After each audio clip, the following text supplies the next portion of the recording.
हरे कृष्ण सर्वांना. स्वागत आहे सर्वांचे. आपण आज आपला दुसरा अध्याय बघणार आहोत. तर आधी मंगलाचरण म्हणून घेते. ओम अज्ञानतिमिरांधस्य ज्ञानांजनशलाकया चक्षुरुन्मीलितं येन तस्मै श्री गुरवे नमः.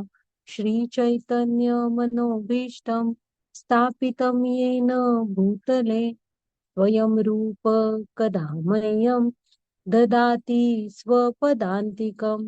वन्देऽहं श्रीगुरो श्रीयुतपदकमलं श्रीगुरून् वैष्णवांच श्रीरूपं साग्रजातं सहगण रघुनाथान्वितं तं सजीवं सादवैतं सावधूतं परिजनसहितं कृष्ण चैतन्यदेवं श्री राधा कृष्ण पदान् सहगण ललिता श्री विशाखान्वितांच.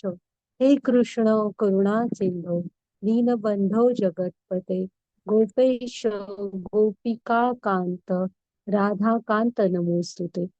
तप्त कांचन गौरांगी राधे वृंदावनेश्वरी वृषभानुसुते देवी प्रणमामि हरिप्रिये. नमा विष्णुपदाय कृष्णपृष्ठाय भूतले श्रीमते भक्ति वेदांत स्वामी इति नामिने.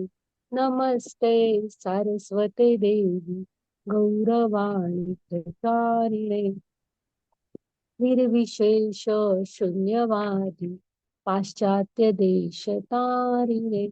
जय श्री कृष्ण चैतन्य प्रभु नित्यानंद श्री अद्वैत गदाधर श्रीवासादि गौर भक्त वृंद. हरे कृष्णा कृष्ण कृष्णा हरे हरे. हरे राम राम राम हरे हरे. हरे कृष्णा कृष्ण कृष्णा हरे हरे. हरे राम राम राम हरे हरे. तर स्वागत आहे तुम्हा सर्वांचे. आपण आज आपला दुसरा अध्याय बघणार आहोत. त्याच्या आधी मी आमच्या आपल्या प्रभुपाद स्वामींना प्रणाम करते. पुन्हा आमचे इस्कॉन मँगलोरचे अध्यक्ष नामानिष्ठ दास प्रभूजी ज्यांनी हा सुंदर उपक्रम सुरू केला त्यांना प्रणाम करते. पुन्हा आमच्या मराठीच्या ग्रुप हेड पूजा माताजी आणि आमच्या पूर्ण टीमला प्रणाम करते. अन्वया माताजी ज्यांनी मला गीता शिकवली त्यांना प्रणाम करते. आणि तुम्ही सर्वजण पण इथे वेळेत हजर राहता तर तुम्हाला सर्वांना पण प्रणाम. आता आपण कालच्या अध्यायात ना आपण बघितलं. आजचा जो अध्याय त्याचं नाव काय लिहिलंय प्रभुपाद स्वामींनी लिहिलंय. म्हणजे त्याचं नाव सांख्य योग आहे. प्रभुपाद स्वामींनी त्याला म्हटले गीतेचा सार. तर हा जो अध्याय आहे ना ह्यापासून खरी गीता सुरू होते. कृष्ण बोलायला सुरू होतात. कालच्या अध्यायामध्ये कृष्ण बोलले नव्हते.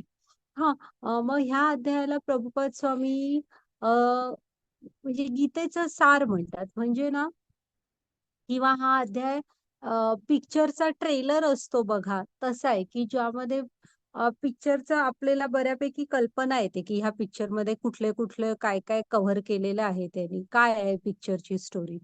तसं आहे ना ह्यामध्ये भगवद्गीतेमध्ये साधारण कर्मयोग भक्तियोग ध्यान योग ज्ञान योग हठयोग असं जे म्हणून काय सांगितलेलं आहे ते सगळं थोडं थोडं इथे आलेलं आहे. त्यामुळे हा एक प्रकारे भगवद्गीतेचं ट्रेलर असल्यासारखं आहे. तर हे झालं. हे म्हणजे ह्याचं नाव आहे म्हणजे भगवद्गीतेचे सार. बघूया आपण. घ्या माताजी पुढची स्लाइड. आता कालच्या अध्यायामध्ये आपण काय काय बघितलं की धृतराष्ट्राच्या एकच श्लोक आहे मुखातील तो बघितला. तो तुम्ही पाठ करा सगळ्यांनी. महत्वाचा श्लोक आहे तो. मग त्याच्यानंतर आपण बघितलं की हे झाल्यावर बघा हा श्लोक पाठ करा सगळे.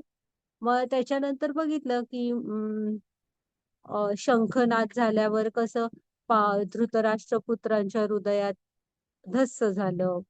पुन्हा तिकडे दुर्योधन कसा गुरूंकडे आपल्या गेला होता ही पांडवांची युद्धाची हे बघा म्हणजे काय म्हणतो त्यांची सैन्याची रचना बघा तुमच्याच शिष्याने हे केली आहे वगैरे वगैरे.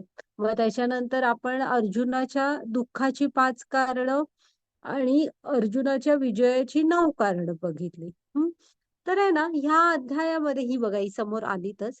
ही पण तुम्ही एक वही घ्या आणि तुम्हाला जे ह्यातलं इम्पॉर्टंट वाटतं ना ते पॉइंट लिहून घेत चला हा. की नंतर कधी वाटलं की आपण गीतेमध्ये काय शिकलो तर ती वही उघडा आणि पहा नक्की. हं? तर ही जी 5 कारणं आहेत ना ह्या आजच्या अध्यायात कृष्णांच्या या कृष्णाने ह्या कारणांना उत्तरं दिलेली आहेत. की आता आपल्याला पण तुम्हाला पण वाटेल होय बाबा की नाही अर्जुन खूप चांगला आहे आणि त्याचं म्हणणं बरोबर आहे. त्याने नाही युद्ध केलं तरी चालू शकतो. पण इथे आजच्या अध्यायामध्ये कृष्ण अर्जुनाला सांगतात की ही जी तू कारणं सांगितलेली आहेस ना ही कारणं म्हणजे तू अज्ञानातून बोलतोयस. तू ज्ञानाच्या नजरेने बघ मग तुला ही दुःख दुःख वाटणार नाही. हा आणि हे युद्ध अर्जुनाला हस्तिनापूर साम्राज्य मिळावं किंवा नाही ह्यासाठी ते युद्ध नव्हतं. ते युद्ध धर्मयुद्ध होतं. हा म्हणजे तिथे ते त्याचं कर्तव्य होतं त्यांनी ते युद्ध लढणं. तर गीता हे एक प्रेरणेचं पुस्तक आहे बघू आपण म्हणजे असं नाही की ते अर्जुनासाठी लढलं जात होतं. ते धर्मासाठी लढलं जात होतं. हा धर्मयुद्ध होतं ते. अन्याय तुम्ही कसाही कराल कधी वागाल आणि म्हणजे सगळं सगळं सहन होणार असं नसतं. अंतिम विजय हा सत्याचा होतो हे कृष्णांना सिद्ध करायचं होतं. त्यामुळे आपण बघू आता. तर करुणा आनंद नाही पाप कौटुंबिक परंपरा आणि इथे अनिश्चितता म्हणजे असमंजस आहे की तो निर्णय घेऊ शकत नव्हता. कृष्ण म्हणतो मी गोंधळात पडलोय. हा अशी ही 5 कारणं. घ्या माताजी पुढची स्लाइड.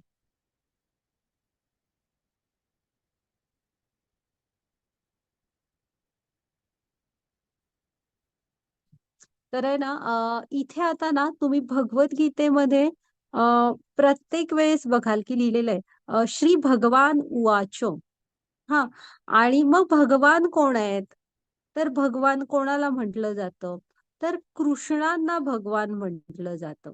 आपण बघूया त्यांना भग म्हणजे काय ऐश्वर्य.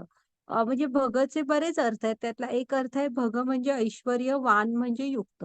मग ऐश्वर्याने जो युक्त आहे तो भगवान. हम्म मग हे इथे दैवी साक्षात्काराचे ना 3 टप्पे असतात. आता कसं आहे 2.7 पासून गीता सुरू होते. हम्म मग कृष्ण इथं कसं आहे अर्जुनाच्या समोरच कृष्ण होते. हा त्याला ते दिसत होते त्याच्या जवळच होते पण आपल्याला तसं नाहीये. हा मग आपण कृष्णांना कसं जाणून घ्यायचं तर ते दैवी साक्षात्काराचे 3 टप्पे शास्त्रांमध्ये सांगितलेले आहेत. हा ब्रह्म परमात्मा आणि भगवान.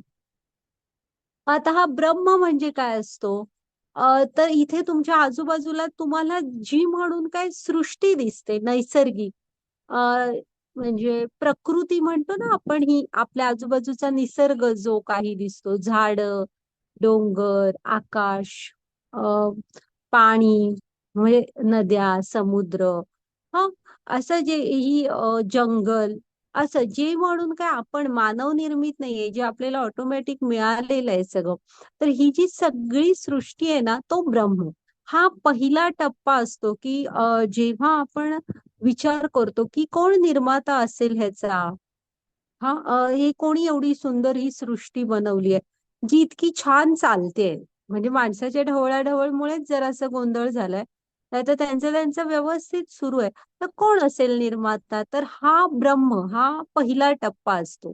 त्याच्यानंतर जेव्हा तुम्ही कृष्णांशी किंवा भगवंतांशी आणि जोडले जाता हा म्हणजे नंतर सूर्याचं उदाहरण आहे त्याच्यापर्यंत तुम्हाला कळेल तर आणि जोडले जातात तेव्हा परमात्मा स्तर येतो. परमात्मा म्हणजे काय तर इथे प्रत्येकाच्या हृदयामध्ये चतुर्भुज नारायण रूपामध्ये परमात्मा आहे. हा प्रत्येकाच्या हृदयामध्ये जे जे म्हणून कोण सजीव आहेत त्या प्रत्येकाच्या मग तुम्ही जेव्हा ना त्या स्तरापर्यंत येतात की तुम्ही प्रत्येकाच्या हृदयामध्ये त्याचं शरीर न बघता परमात्मा बघता. तो म्हणायचा परमात्मा स्तर, आणि त्याला सगळीकडे भगवंत दिसत असतात त्यामुळे. मग तुम्ही त्याच्याही पुढे कृष्णांशी जाऊन जोडले जातात. मग कृष्ण कसे आहेत, त्यांचं खरं घर कुठलं आहे? जरी ते चराचर सृष्टीमध्ये असतील ब्रह्म आणि परमात्मा, पण तरी पण ते राहतात कुठे? तर गोलोक वृंदावन धाम आहे त्यांचं.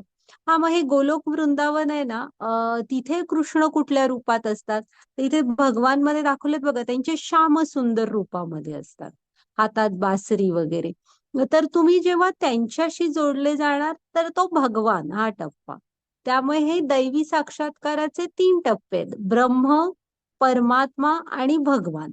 ब्रह्म म्हणजे आपल्या आजूबाजूची सृष्टी. किंवा मग तुम्ही ऐकता ना, की गॉड इज रिअलायझेशन किंवा व्हायब्रेशन, एनर्जी, असं काय काय म्हणतात, आणि ती ध्यानधारणा वगैरे बरेच लोक वगैरे करत असतात. तर ती ह्या ब्रह्म मध्ये असतात. हा ऍक्च्युअल काय आहे माहित आहे? हा जो ती त्या प्रकाशावर वगैरे लक्ष केंद्रित करतात ना, हा ब्रह्म मध्ये आपल्याला हे जे सगळं दिसतं ना, प्रकाश, हा निसर्ग, हा प्रकाश त्यांच्या गोलोक वृंदावन धामाचा प्रकाश आहे भगवंतांच्या. त्याच्यामध्ये हे सगळं सामावलेलं आहे. आता तुम्ही साधं सायन्स आहे ना, जिथे प्रकाश आहे तिथे त्याचा स्रोत असणार ना. हा, मग हे जे ध्यानधारणा त्या प्रकाशावर करतात ते ब्रह्मस्तरावरच राहतात. त्याच्या पुढे असतो परमात्मा स्तर, की प्रत्येकाच्या हृदयातले भगवंत जाणणे. आणि त्याच्या पुढे भगवान, की जे जिथे श्यामसुंदर गोविंद रूपामध्ये आपण त्यांना ओळखतो, त्यांच्याशी जोडलो जातो, आणि त्यांच्या गोलोक वृंदावनाच्या प्रकाशाने सगळीकडे प्रकाश हा येत असतो. बघू पुढे सगळ्या डिटेल सांगितलेलं आहे सगळ्या अध्यायांमध्ये, हा हे व्यवस्थित. तर हे ईश्वर प्राप्तीचे 3 टप्पे आहेत. आता इथे बघा, सूर्य. हा, आता तुम्ही झोपलाय, रात्र झालेली आहे, तुम्ही झोपलात. मग सकाळी तुम्ही उठलात, तुम्हाला अंधुक अंधुक म्हणजे खिडकीमध्ये, तुमच्या खिडकीतून खोलीमध्ये प्रकाश आला. हा, मग तुम्ही जागे झालात. मग हा प्रकाश कुठून येतोय? तसं जर का बाहेर आला तर दुसऱ्या स्तरावर गेलात. ब्रह्म म्हणजे काय? की हा हा प्रकाश येतोय, त्याच्यामध्ये मी वाचन करेन, त्याच्यामध्ये म्हणजे जे नेहमी करतो ते सगळं करेन वगैरे. पण जर का पडदा उघडला किंवा गॅलरीमध्ये जाल किंवा घराच्या बाहेर जाल, आणि हा प्रकाश कुठून येतोय? हा, तर तिकडे तुम्हाला ते दिसले की आकाशामध्ये सूर्य आहेत, ते प्रकाशमान करतायत. तर हा झाला परमात्मा टप्पा, की तुम्हाला कळलं की तिथं आहेत ते. हा, अवे तुम्ही थोडस प्रयत्न केलात अजून पुढे. मग त्याच्याही पुढे जाऊन ठीक आहे, मला ते आकाशात दिसतात, पण ते पृथ्वीपासून मग उगवतात, मावळतात, मग त्यांची गती काय आहे? किंवा मला त्या प्लॅनेट विषयी, सूर्यदेवांविषयी पूर्ण माहिती हवी आहे. काय आहेत ते, कसं, हे जर तुम्हाला सगळं ओळखायचं असेल, तर आता तुम्हाला तुमच्या दारात उभं राहून ते कळणार नाही त्यांच्याविषयी. त्यामुळे तुम्हाला थोडस शास्त्र उघडावी, म्हणजे पुस्तकं उघडावी लागतील. थोडे रिसर्च करणाऱ्यांकडे जाल किंवा शास्त्र उघडाल, तर तुम्हाला डिटेल त्याची माहिती कळेल की काय आहे. प्रत्यक्ष सूर्यलोक असतं, तिथले सूर्यदेव हे तिथे राजा असतात. ते बघ, त्यांचा रथ आहे ना फेमस, तो बघा, तो दाखवलाय. अशी ही सगळी, मग त्यांची अंतर पृथ्वीपासून किंवा सगळं, म्हणजे ती जी पुढची आहे ही माहिती तुम्ही शास्त्र उघडाल, गुरूंकडे जाल, तर तुम्हाला डिटेल त्यांच्याविषयी कळेल. तर हा झाला तो भगवान टप्पा, जिथे तुम्हाला ऍक्च्युअल कळतं की काय आहे प्रत्यक्षात सूर्य, ह्या म्हणजे त्यांचं ते जग कसं आहे. तर आलं ना लक्षात? तसं हे ब्रह्म, परमात्मा आणि भगवान हे टप्पे आहेत. आपण त्यांच्याशी हे कसं जोडलं जाऊ? हळूहळू होतं. तुम्ही जसे जसे भक्तीमध्ये पुढे पुढे जात राहाल, भक्तीने जोडलेले राहाल, तसं तुम्ही पुढच्या पुढच्या टप्प्यांवर जात जाणार. ओके, मग त्याची घ्या पुढची स्लाईड. तर हे लक्षात ठेवा, हा दैवी साक्षात्काराचे 3 टप्पे: ब्रह्म, परमात्मा आणि भगवान. आता भगवान कुणाला म्हणायचं पहा. तर भग म्हणजे ऐश्वर्य, वान म्हणजे युक्त. तर जे ऐश्वर्याने युक्त आहेत ते भगवान. मग आता तुम्ही म्हणाल आम्ही पण आहोत. तर तसं नाही, पराशर ऋषींनी केलेली ही हे व्याख्या, ही 6 ऐश्वर्य, हा ही 6 ऐश्वर्य, आणि ही पूर्ण रूपात हवी तुमच्याकडे. म्हणजे मग अखंड सगळ्या विश्व किंवा विश्वापेक्षा पण मोठा स्तर घ्या, की त्यामध्ये तुमच्यापेक्षा मोठं त्याच्यामध्ये कोण नको, असं पूर्ण रूपात. मग आपल्याकडे कसं असतं, आता त्यांनी कुठली सांगितली आहेत? सौंदर्य, श्रीमंती, प्रसिद्ध, सामर्थ्य, ज्ञान आणि वैराग्य. संन्यास म्हणजे वैराग्य. तर एवढी 6 ऐश्वर्यानी पूर्ण युक्त आहेत ते असतात भगवान. मग आता इथे की नाही मनुष्याचा जास्त विचार केलेला नाही, कारण तुम्ही ह्यापैकी 2-3 तुमच्याकडे असली तरी तुम्ही कुठपर्यंत असेल. म्हणजे मी फेमस आहे सौंदर्यासाठी, तर तुम्ही तुमच्या जिल्ह्यात, राज्यात किंवा भारत देशात किंवा बरं जगात असाल. हा, त्याच्या पुढच्या सगळ्या ब्रह्मांडांमध्ये वगैरे नाही आहे तुम्ही. हा, किंवा तुम्ही श्रीमंत, तोच पुन्हा क्रायटेरिया आहे की तुम्ही जगात श्रीमंत असाल. पण एवढी ब्रह्मांड आहेत आपल्या आजूबाजूला, तर इथे विचार केलाय तो समग्र ब्रह्मांडांचा. मग इथे कृष्णांचं बघा आता कसं आहे ते, पटपट सांगते तुम्हाला आता. सौंदर्य, तर तुम्ही आपली शास्त्र उघडाल, पुराण काढाल, तर कृष्णांच्या सौंदर्याचं किती वर्णन आहे बघा. जेव्हा पुरुष ते नेहमी जसे असतात तसे पण. मधुराष्टकम ऐका कधीतरी, की एकेका श्लोकामध्ये 8-8 वेळा मधुर शब्द वापरलाय, इतके मधुर. हा, तर पुन्हा त्यांच्या मैयाने त्यांना तयार करून गोकुळामध्ये सोडलं, तर गल्लीत सगळी अशी असं म्हणजे फ्रीज झाल्यासारखी त्यांच्याकडे बघत राहायची. असं अप्रतिम सौंदर्य आहे. म्हणजे मोहिनी अवतार घेतला तेव्हा बघितलं ना, सगळे राक्षस, सगळे देवी देवता हे झाले होते, म्हणजे त्यांच्याकडे पाहत राहिले होते. असं अप्रतिम सौंदर्य. राम, विष्णू, कृष्ण ह्यांच्या सौंदर्याच्या बघा सगळीकडे हे आहेत वर्णन. हम्म. त्याच्यानंतर श्रीमंत, आता आपण 7व्या-8व्या अध्यायांमध्ये वगैरे बघू की हे सगळ्याची निर्मितीच त्यांच्यामधून झालेली आहे. आपण ब्रह्मांडाची रचना पाहू तेव्हा, त्यामुळे त्यांच्यापेक्षा श्रीमंत कोण असणार? आपली सगळी इंद्रिय, सगळं सगळं, मन, बुद्धी, अहंकार, सगळं जे काय दिलंय ते त्यांनीच दिलेलं आहे. हा, येस, मनमोहक रूप आहे, त्यांचं नावच आहे ना मनमोहन. आणि आता आपल्याला वेळ नाही, किड्सला मी नेहमी सांगायची, खरदूषण राक्षस ते आधी म्हणत असतात रामाला बघून, की आपण असं करूया, ह्याला आपण का मारतोय, आपण ह्याच्याशी युद्ध नको करूया, ह्यांना धरूया, आपण पिंजऱ्यात ठेवूया आणि तो पिंजरा आपल्या राजमहालामध्ये ठेवूया. म्हणजे त्या खरदूषणला पण राम इतके देखणे दिसत असतात. तर असे आहेत ते. मग श्रीमंत, प्रसिद्ध, परत तसं की सगळीकडे प्रसिद्ध आहे ते. असुर असू देत, देवी देवता असू देत, म्हणजे ब्रह्मांडांमधले कुठलंही जग घ्या, त्याच्यामध्ये सगळीकडे प्रसिद्ध आहेत ते. ओके. मग त्याच्यानंतर सामर्थ्य. आता तुम्ही नंतर पाहाल की त्यांच्या विस्तार विस्तार होत जातात आणि किती सामर्थ्यवान आहेत, त्यांच्यामधूनच सगळं येतं. एक इच्छा मनात आणली तरी प्रलय होतात, नवीन निर्मिती होते. हा, आणि म्हणजे एक सुदर्शन चक्र सोडलं की किती काय काय होऊन जातं. त्यामुळे सामर्थ्यवान आहेत. ज्ञान, आता ज्ञान आपल्याला कुठून मिळालं हे जर का तुम्ही पाठीमागे इतिहासात बघत गेलात ना, तर तुम्ही वेदांपर्यंत जाऊन पोहोचता. आणि वेद हे आपल्याला कोणी दिले? ब्रह्मानी दिले, कारण ब्रह्मानी ही सृष्टीची निर्मिती केली आहे. मग वेदांचं ज्ञान त्यांना कोणी दिलं? त्यांच्या म्हणजे ब्रह्मांची निर्मिती कोणामधून होते? कृष्णांमधून. त्यामुळे वेदांचे ज्ञाते, निर्माते, संकलक सगळं कृष्ण आहे. हा, त्यामुळे ज्ञान परिपूर्ण कोणाकडे? कृष्णांकडे. आणि एवढ्यातलं थोडस कणभर जरी आपल्याकडे असलं तरी आपल्याकडे एक गोष्ट नसते, ती म्हणजे वैराग्य. एवढं सगळं पूर्ण रूपात असून त्यांच्याकडे पूर्ण वैराग्य आहे. म्हणजे तर रामांना माहित होतं की आपण ह्याला जायचंय म्हणून, उद्या आपला राज्याभिषेक आहे. हा, म्हणजे आपण अयोध्येचे राजे बनणार आहोत. आणि उठल्यावर सकाळी काय कळतं की आई म्हणजे वडिलांच्या वचनासाठी आपल्याला वनात जावं लागणार 14 वर्ष.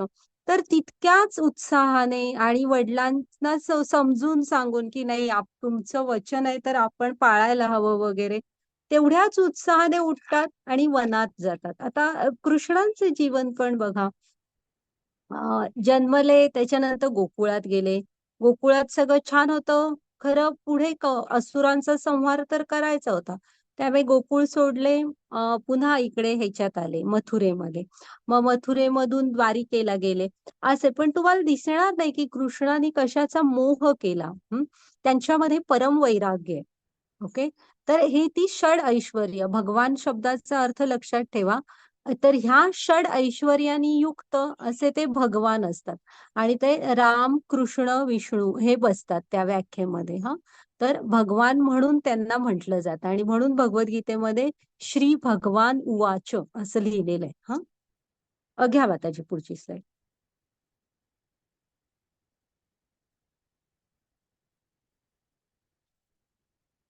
आता ना आपलं इथे बघा आता सुरू होते.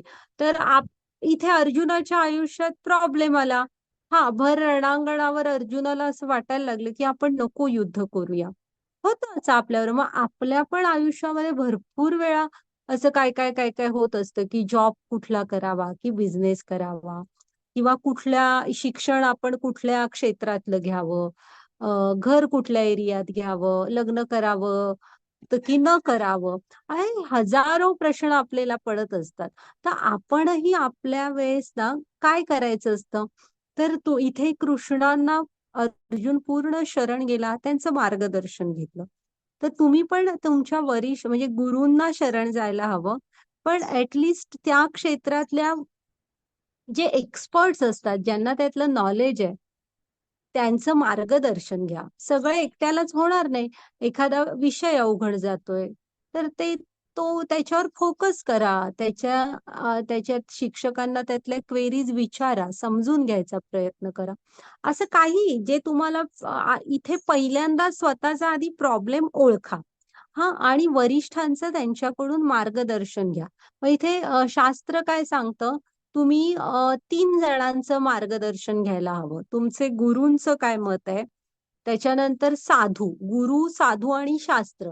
म्हणजे गुरु काय म्हणतात ते झाल्यावर मग साधू म्हणजे जे प्रगत भक्त असतात ते, आणि शास्त्र म्हणजे शास्त्र उघडा आणि शास्त्र काय म्हणतंय ते बघा. तर आपण पण एक तर लक्षात ठेवा इथं की तुम्ही मार्गदर्शन घ्या. एकटे नाही होणार हा प्रवास. आणि इथं अर्जुनाला ना, घ्या माताजी पुढची स्लाईड. इथे अर्जुनाला बघा कृष्णाने गीतेचं ज्ञान दिलं. हा असं नाहीये की अ, तो म्हणाला का अर्जुन कृष्ण की अर्जुना तुला युद्ध नाही ना करायचं, मग नको करूस, तुझ्याऐवजी थांब, मी 1 मिनिटात हे युद्ध करून टाकतो. तर तसं नाही. कृष्णाने अर्जुनाला ज्ञानरूपी नौका दिली. हा तर आपल्याला पण ही ज्ञानरूपी नौका मिळवायला हवी. जेव्हा तुम्ही ज्ञानात स्थित असता तेव्हा जीवनाची हर एक लढाई तुम्ही लढू शकाल. हा तर इथे गुरूंचे ह्या क्वालिटीज आहेत की आता इथे बघा, अ, अर्जुन एकदम असा हे झाला होता, हातातनं शस्त्र गळून पडलं, डोळ्यातनं पाणी येत होतं, अंगातला त्राण निघून गेला होता आणि तो कृष्णांना सांगत होता की कृष्णा, मी तुला आता मला काही काय कळत नाही आणि मी तुला शरण आलो आणि तू मला मार्गदर्शन कर. आणि आता इथे समोर कृष्ण बघा कसे दिसत आहेत, ते तसे नाही झालेले. ते किती स्थितप्रज्ञ असे आहेत बघा. तर गुरु असे असतात, ते आपल्याला आधार देऊ शकतात. आणि मग कृष्ण त्याला ज्ञान देतो, त्याची हे जे सगळ्या शंका होत्या, हे जे दुःखाची कारण ती दूर करतो, त्याच्या प्रश्नांची उत्तरं देतो. तर आता बघूया. बघा, कालपर्यंत कृष्ण काय बोलले नव्हते. पुन्हा हाही एक हे लक्षात ठेवा की तुम्हाला विचारल्याशिवाय उगाच आपण बोलू नये. कृष्ण बोलले नव्हते. हा वाचा माताजी, जरा ट्रान्सलेशन हे आहे. वाचा. हरे कृष्णा. परमपुरुष भगवंत म्हणाले, माझे प्रिय अर्जुना, तुझ्यावर ही अशुद्धी कशी आली? जीवनाची मूल्ये जाणणाऱ्या माणसाला हे अजिबात शोभणारे नाही. ते उच्च ग्रहाकडे नाही तर बदनामीकडे घेऊन जात आहेत. हरे कृष्णा. मग कसं आहे ना, इथे अर्जुनाला थोडी आठवण करून देत आहेत कृष्ण. टोचतायत जराशे. अरे अर्जुना, तू असं कसं बोलू शकतोस की मी रणांगणातून पळून म्हणजे मी जातोच आणि मला नाहीच करायचं, असं तेव्हाचे योद्धे बोलत नव्हते तो काळ. मग तू असं कसं बोलू शकतोस? हा, हे तुला बदनामीकडे घेऊन जाईल म्हणतायत. ओके, थोडीशी कर्तव्यांची जाणीव करून देत आहेत, पण अर्जुनाला काही फरक पडत नाहीये. बघूया आपण. माताजी घ्या पुढची स्लाईड.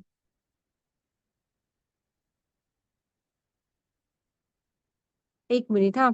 तुमच्यामध्ये कोणाला भगवद्गीतेचे श्लोक वाचता येतात का?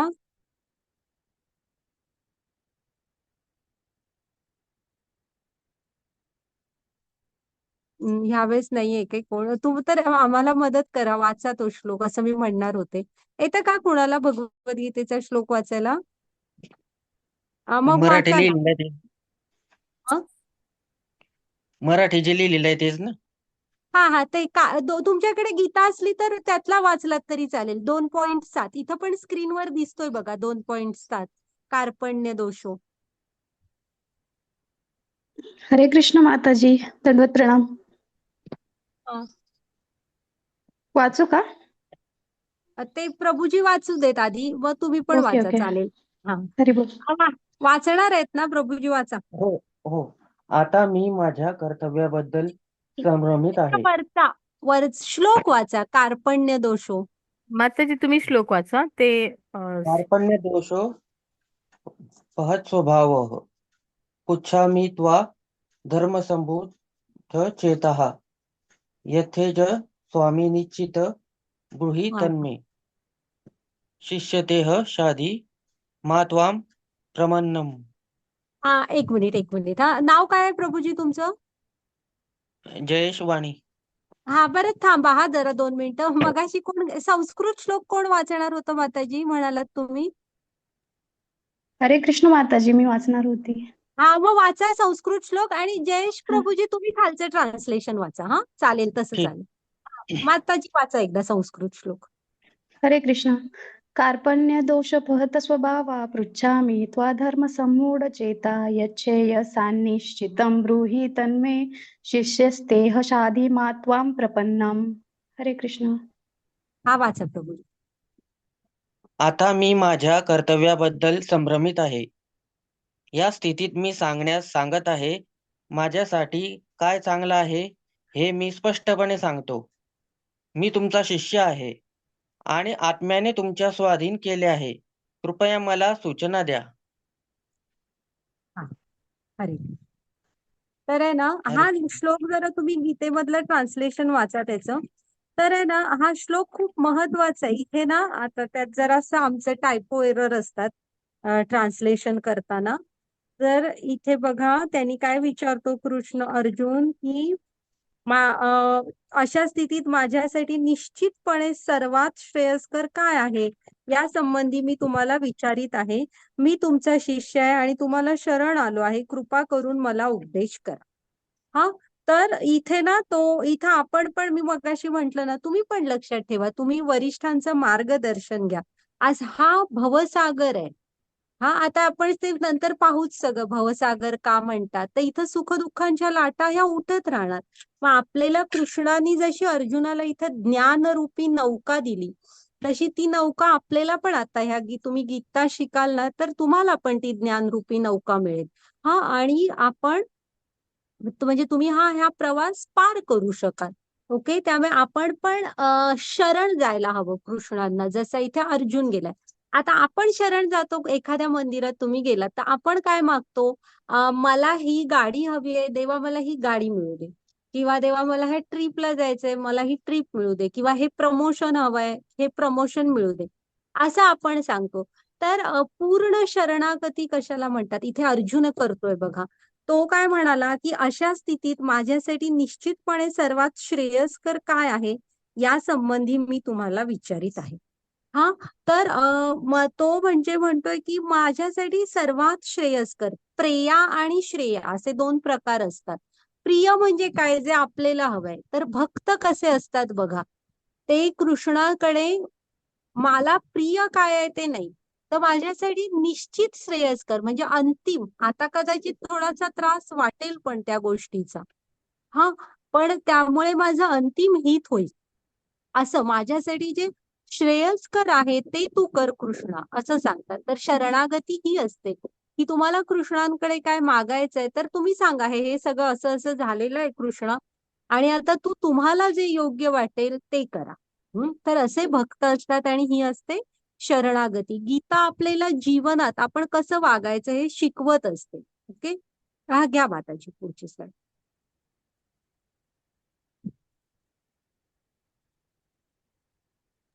हरे कृष्ण. माताजी वाचताय का तुम्ही श्लोक? हरे कृष्ण. हो. श्रीभगवान् उवाच अशोचनन्व शोचत्स्वं प्रज्ञावादांश भाषसे गतासून गतासूंश्च नानुशोचन्ति पंडितः. हरे कृष्ण. हा ते वाचू देतो, परम वाचा प्रभूजी. हा परमपुरुष भगवंत म्हणाले, शिकलेले शब्द बोलत असताना जे शोक करण्यास योग्य नाही त्याबद्दल तुम्ही शोक करीत आहात. जे शहाणे आहेत ते जिवंत किंवा मेलेल्यांसाठी शोक करीत नाहीत. तर इथे आहे ना कृष्ण अर्जुनाला आत्म्याचं ज्ञान देतो.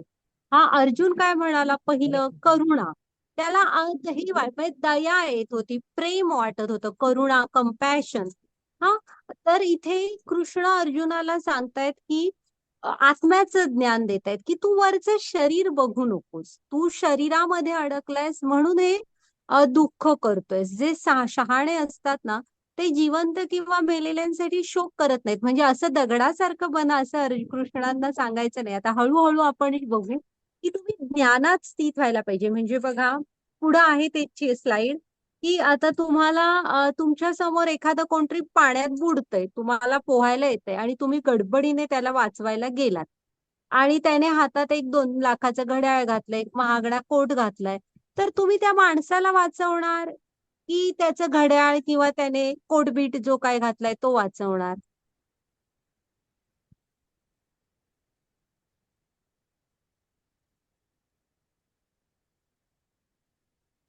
माणसाला वाचवणार माताजी. हा, आपण माणसाला वाचवणार की नाही. तर इथे अर्जुनाला कृष्ण आता आत्म्याचं ज्ञान देत आहेत. हा, की तू आहेस हे वरचं शरीर बघतोयस. हा, आणि त्यामुळे तू ह्या दुःख आणि शोक असे शब्द वापरतोयस. बघूया आपण आता. हा, की आता पुढचे 2.13 आणि 14 हे श्लोक हा माणसाला बरोबर आहे, हो की नाही. तर आता पुढचे 2.13 आणि 14 ते श्लोक पाठ करा. हा तुम्ही बघूया, ते कळणार की मनुष्याच्या शरीराचं चक्र काय आहे. घ्या माताजी पुढची स्लाइड. हरे कृष्ण. न त्वेवाहं जातुनासं न त्वं नेमे जनाधिप न चैवं न भविष्यामः सर्वे वयमतः परम्. हरे कृष्ण. हरे कृष्ण. अशी वेळ कधी आली नाही जेव्हा मी अस्तित्वात नव्हते. ना तुम्ही ना हे सर्व राजे किंवा भविष्यात आपल्यापैकी कोणीही थांबणार नाही. हा, म्हणजे हा जीवनाचं चक्र आहे मनुष्याचं. इथे जन्म मृत्यू हे अनिरंतर सुरू असतं. हा, आता ह्याच्या माताजी पुढचा श्लोक घ्या. आता बघा मनुष्याच्या शरीराचं चक्र, आणि हा 2.13 आणि 14 तुम्ही पाठ करा. हा श्लोक घ्या माताजी पुढची स्लाइड. आता बरं थांबा. आता इथे कृष्णाने आत्म्याचं ज्ञान दिलंय. मग आपल्याला काय वाटतं आपण कोण आहोत? तर मी काय म्हणू, आपण आपल्याला आरशात जे बघतो ना ते आपण आहोत असं आपल्याला वाटणार की नाही. आणि नॅचरली प्रत्येकाला तसंच वाटणार की मी हा जो दिसतोय हा मी आहे. हा, मग इथं ना तुम्हाला एक सांगते की मनुष्याच्या 4 हे आहेत, कमतरता म्हणा की मग आता ब्रह्म, परमात्मा आणि भगवान हे टप्पे आपल्याला कसे जाणव, तुम्ही म्हणाल पण ब्रह्म मध्ये पण आम्हाला कधी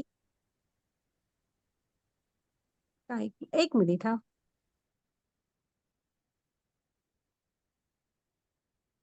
तर आहे ना आपल्याला जाणवत नाही. तर कसं आहे ना, मनुष्य शरीराच्या 4 कमतरता आहेत. एक पहिलं की आपली इंद्रिय ही अपूर्ण इंद्रिय आहेत. दुसरं मनुष्य हा म्हणजे त्याच्यामध्ये दुसऱ्यांना फसवायची प्रवृत्ती असते. पुन्हा तो भ्रमात असतो. हा, आणि चौथं तर चौथं मला आठवत नाही आता. तर आपली अपूर्ण इंद्रिय आहेत, त्याच्यामुळे आपण आता तुम्ही म्हंटलात की कशी माझी इंद्रिय अपूर्ण आहेत. तर आता तुम्हाला आपल्या डोळ्यांनी आपल्याला भुवया दिसतात का आपल्या, किंवा आपण आपला चेहरा आपल्या डोळ्यांनी बघू शकतो का आरशाशिवाय? भिंतीच्या पलीकडचं डोळ्यांनी दिसत नाही. तर अशी आपली इंद्रिय खूप हे आहेत, मर्यादित. त्यामुळे भगवंतांना जाणून घेणं आपल्यासाठी तितकं सोपं नाहीये. हा, मग असं आपलं शरीर हे अपूर्ण इंद्रियांचं आहे. ओके, मग आता आपल्याला काय वाटतं, हे जे आपल्याला आपलं शरीर दिसतं, ज्याला आपण हात लावू शकतो, ते आपण आहे मानलं आपण हे. मग त्याची पुढची स्लाइड घ्या. मग जेव्हा एखादा मृत्यू होतो, पण तेव्हा तर हे शरीर असतं, त्याच्या जे काय वस्तू आहेत, मालमत्ता आहे, हे सगळं आपल्या इथं असतं. हा, मग तरी पण आपण का शोक करत असतो, हा गेला ही गेली, काय जातं निघून? सगळं समोर असतं आपल्या, पण तरी पण आपण म्हणतो ना गेला. मग काय गेला? तर तो त्या शरीरातला आत्मा निघून गेला. हे जे आपलं शरीर आहे ना, हे पंचमहाभूतांनी बनलेलं आहे, आणि ते तर इथंच असतं आपल्या समोर. ते पृथ्वी, अग्नी, जल, वायू, आकाश ह्याने बनलेलं आहे, आणि ते पृथ्वीचा भाग बनून जातं. मग आत्मा पुढे निघून जातो. हा, आणि मग म्हणतो आपण ह्याचा मृत्यू झाला वगैरे. तर हे अव्याहतपणे चालणारं जीवनाचं चक्र आहे. त्यावेळी भगवद्गीतेचा हा पहिला श्लोक आहे, मी शरीर आहे तर नाही. हा, मी शरीर नाही, मी आत्मा आहे. हा भगवद्गीतेचा पहिला श्लोक आहे, पहिला धडा आहे, की गीतेचा पहिला पाठ, की मी शरीर नाही, मी आत्मा आहे. मग आता जी पुढची स्लाइड घ्या.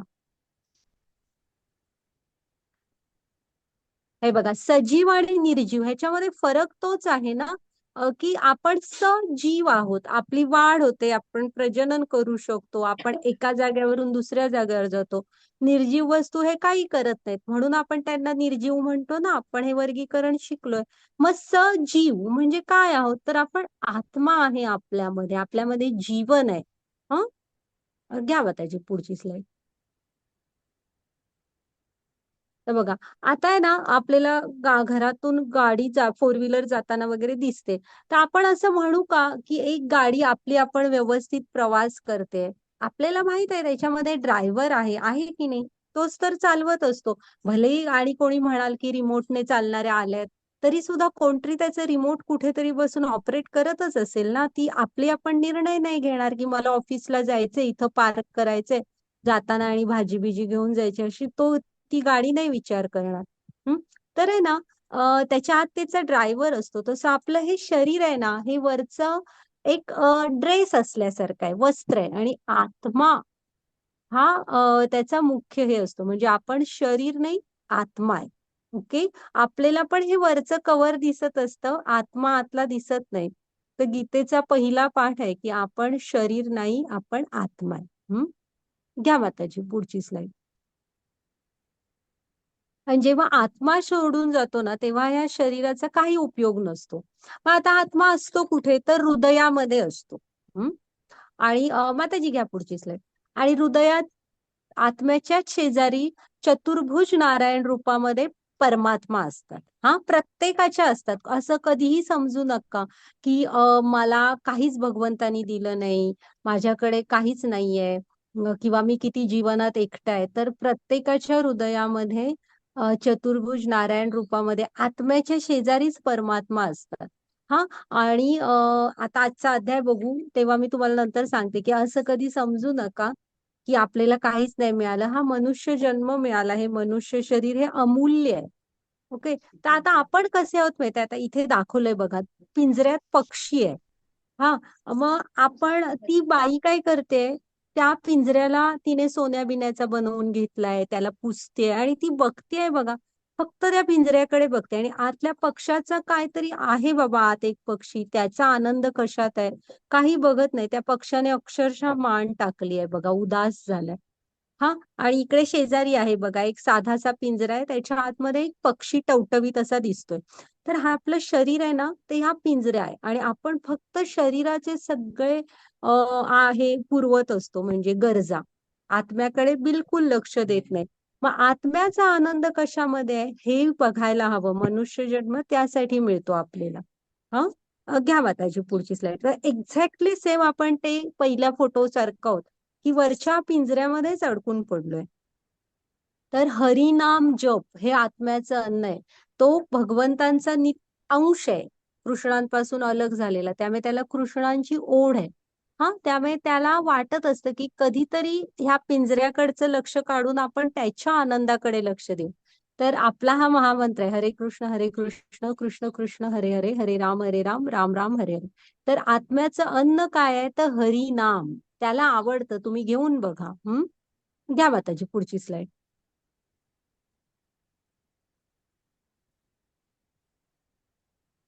हा, आता आहे ना, तुम्ही असा विचार करा. मी म्हंटल ना मगाशी, आपली इंद्रिय ही अपूर्ण इंद्रिय असतात. आपण नेहमी भ्रमात असतो की नाही.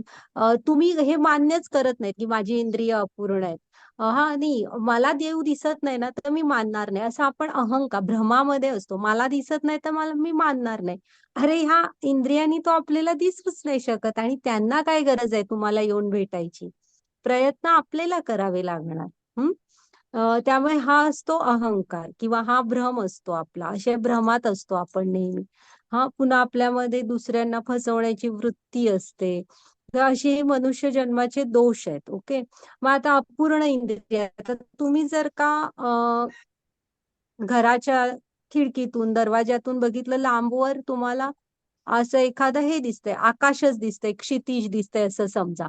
मग थोडसा जवळ गेलात त्याच्या चालत तर झाडं दिसतील. लांबून दिसत पण नव्हती, पण आम्ही चालत चालत पोचलो एकदा, मग तिथे कळलं की तिथं झाडं पण आहेत. मग झाडांवर एक पोपट पण आहे आणि तो एक फळ पण खातोय. हे अगदी त्या झाडाच्या जवळ गेल्यावर तुम्हाला दिसलं, घराच्या खिडकीतून वगैरे दिसत नव्हतं. तर जी इंद्रिय आपली एवढ्या लांब एक मर्यादित अंतराच्या पुढचं पाहू पण शकत नाहीत, त्याने आपण जे दिव्य आहेत कृष्ण, त्यांना कसं बघू शकणार सांगा. त्यामुळे हा अहंकार असतो आपल्याला की मी देव दिसत नाही ना, मी मानणार नाही. तर आपल्याला ज्ञानाची दृष्टी येईल तर तुम्हाला चराचरामध्ये ते दिसतील. घ्या माताजी पुढची स्लाइड. त्यासाठी तुम्ही थोडस आत्म्याचा आनंद कशामध्ये आहे ते बघायला हवं. आणि कृष्ण अर्जुनाला इथं तेच सांगतायत की तू वरचं शरीर बघून दुःख करू नको. जर का तुम्हाला ती ज्ञानाची दृष्टी आली ना, तर तुम्हाला हे भगवंतच म्हणजे ह्या रूपापर्यंत जाल, आणि श्यामसुंदर कृष्ण गोविंद रूपातले कृष्ण आपल्याला नक्की जाणवतील सगळीकडे. घ्या, हा शेवटचा टप्पा असतो, ब्रह्म, परमात्मा आणि भगवान. घ्या माताजी पुढची स्लाइड, पाहू आपण ते हळूहळू. तर हा आला बघा 13वा श्लोक. वाचा माताजी. हरे कृष्ण. देहिनोऽस्मिन् यथा देहे कौमारं यौवनं जरा तथा देहांतर प्राप्तिर्धीरस्तत्र न मुह्यति. हरे कृष्ण. जसजसे मूर्तिमंत आत्मा सतत प्रवास करत असतो या शरीरात, बालपणापासून तारुण्यापर्यंत ते वृद्धावस्थापर्यंत, आत्मा त्याच्या प्रकारे मृत्यूच्या वेळी दुसऱ्या शरीरात जातो. आत्मसाक्षात्कार ची जाणीव करणारा आत्मा अशा बदलामुळे आश्चर्यचकित होत नाही. हरे कृष्ण. तर हरे कृष्ण, हे जीवनाचं चक्र आहे बघा. इथं त्यांनी साईडला दाखवलंय की एक आत्मा म्हणजे एक बाळ आईच्या गर्भात असतं, तिथं वाढतं, मग इथे जन्म घेतं, मग रांगतं, चालतं, मग बालपण येतं, मग कुमार अवस्था, तरुण अवस्था, मग प्रौढ होतो. प्रौढ झालं की हळूहळू वृद्धावस्थेकडे झुकायला लागतो. मग एक हे येतो की इथे ते शरीर साथ देत नाही आत्म्याला. वस्त्र, आता आपण खूप वापरला ड्रेस, मग आपोआपच थोडा जीर्ण होतो, फाटायला वगैरे लागतो, मग आपण ते कपडे बदलावेच लागतात ना. तसं आत्म्याला पण जेव्हा शरीर साथ देत नाही, तेव्हा आपल्याच कर्मांप्रमाणे जे पुढचं शरीर बनलेलं असतं तिकडं आत्मा निघून जातो, हे शरीर सोडतो. मग ह्या श्लोकामध्ये त्यांनी सांगितलेलं आहे की आत्मा हा निरंतर बालपण, तारुण्य अवस्था आणि वृद्धावस्था असा प्रवास करत असतो. वृद्धावस्था झाली की पुढच्या शरीरात, मग तिथे परत गर्भ राहणे, परत बालपण, परत तरुणावस्था आणि वृद्धावस्था, असं सतत हे अव्याहत चक्र सुरू असतं. बघा, ते शरीर बदललंय बघा, पण आत्मा सेम दाखवलाय त्यांनी बघा प्रत्येक चित्रामध्ये. हा, आता आपण म्हणू शकतो का मी बालपणी खूप छान होतो, गोबऱ्या गोबऱ्या गालांचा, आता मला तसं बनायचंय. तर तसं नाही. ती फेज जीवनाची मागे पडली. आता आपण पुढे निघून आलो. हा निरंतर चालणारा प्रवास आहे. आणि कृष्ण सांगतायत अर्जुनाला की फक्त ह्या तुझ्या एकाच ह्याच्या पुरता नाहीये हा. आता जे तुला जन्म मिळालाय त्याच्या पुरता नाही. आत्मा असा अव्याहत प्रवासात असतो. जे तुमच्या कर्माप्रमाणे पुढचं शरीर बनतं, त्यात तो पुढचे जन्म घेत असतो. हा, तर जे धीर स्थितप्रज्ञ असतात ना, ज्यांनी आत्मा आणि जाणलेलं आहे मी शरीर नाही आत्मा आहे वगैरे, जे ज्ञानात स्थित आहेत, ती अशा बदलांनी हे होत नाहीत, दुःखी होत नाहीत. हा, त्यांना माहित आहे की हे मनुष्य जीवनाचं चक्र आहे. ओके, त्यामुळे हा श्लोक लक्षात ठेवा. तुम्ही पण जास्त दुःख होऊ नका. हे जीवनाचं अव्याहत चालणारं चक्र आहे. आणि ते फक्त भारतातच आहे, फक्त महाराष्ट्रातच आहे असं नाही. जो म्हणून कोण मनुष्य आहे, ज्याला इथं जन्म मिळालाय, त्याचा कधी ना कधीतरी मृत्यू हा होणारच आहे. त्याच्यासाठी काही त्रास करून घ्यायचा नाही.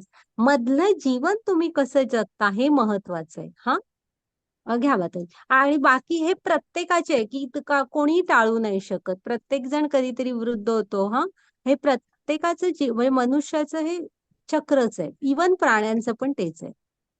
घ्या माताजी पुढची स्लाइड. त्यामुळे हा 2.13 लक्षात ठेवा. आणि त्यामुळे हे व्हायचं नाही दुःखी. आता बघा, लहानपणी 3 चाकी सायकल चालवली, मग 2 चाकी, मग त्याच्यानंतर बाईक वगैरे घेतली, मग 4 व्हीलर घेतली. जसं शरीर मोठं होत गेलं त्याप्रमाणे हे अखंड चालणारं सायकल आहे शरीराचं. हा, चक्र आहे मनुष्याच्या जीवनाचं. ओके, घ्या माताजी पुढची स्लाइड.